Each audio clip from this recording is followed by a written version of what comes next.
அனைவருக்கும் வணக்கம்.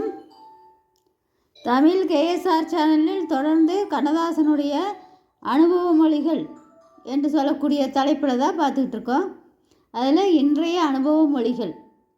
சில மனிதர்களுக்காவது அனுபவம் உள்ள விஷயங்கள் தானே பல மனிதர்கள் பார்க்கும்படி காட்சிக்கு வைக்கப்படுகின்றன.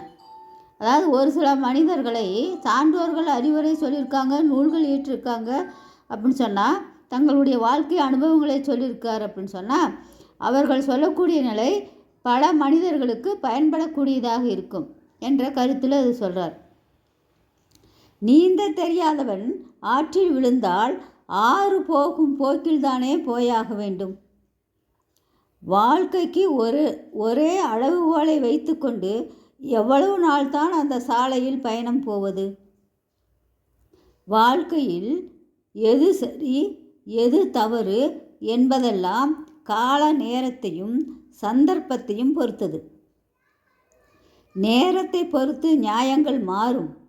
அவளா இப்படி அவனா இப்படி என்று கேட்பது பொருத்தமற்றது. அதாவது அவருடைய சூழ்நிலைகளுக்கு ஏற்ப எல்லாமே மாறும் என்று சொல்கின்றார். 20 வருடங்கள் அழுது கொண்டே வாழ்ந்த ஒழுக்க சீலனை விட 2 வருடங்கள் ஆனந்தமாக வாழ்ந்து மடிந்த ஒழுக்கங்கெட்டவன் வாழ்க்கை வாழ்வதற்கே என்பதை நியாயப்படுத்தி விடுகிறார். இந்த உலகத்தில் வாழ தெரிந்தால் மட்டும் போதாது, பிறரை வளைக்கவும் தெரிய வேண்டும். வளைத்தால் மட்டும் போதாது, வளைத்தவற்றிடம் எச்சரிக்கையாகவும் இருக்க தெரிய வேண்டும். எச்சரிக்கையாக இருந்தால் மட்டும் போதாது, அவை எதிரிக்கு நண்பனாகி விடாமல் காப்பாற்றி கொள்ளவும் தெரிய வேண்டும். இவ்வளவும் தெரிந்து கொண்டால்தான் சாமர்த்தியமாக வாழ முடியும்.